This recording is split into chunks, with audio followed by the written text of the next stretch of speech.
guruch yutganda tuz solish kerakmi yo'qmi? Bu ixtiyoriy. Biz solmaymiz lekin. Soladiganlarga qarshilik qilmaymiz. Bizning stil solmaslik. Qaynoq suv solsak guruch pishib qoladi. Shuning uchun iliq suv yoki muzli suv quyiladi faqat. 3 marta chayib olamiz guruchlarimizni. Uni ishqalab tashlash shart emas. Suvni to'kib olamiz. Ko'rishingiz mumkin, mana shunaqa oppoq suv tushadi birinchi yuvganda. Buni yana bir marta chayib olamiz. Ikkinchi marta chaygan suvimizni ham to'kib tashlaymiz. Yana bir marta chayib olamiz. 3 marta chayib, endi yutib qo'yamiz. Guruch yutganingizda guruch suvdan taxminan shunaqa 2-3:50 pastda turishi kerak. Guruch eng kamida 1 soat yuvadi. 1 soatdan oshiq 2-3 soat tursa ham zarari yo'q.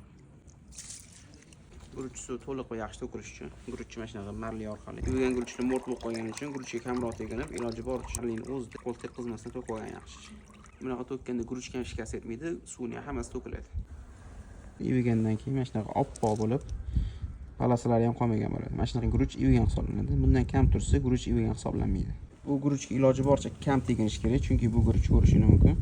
Sal teginishga foydalanib ketaveradi.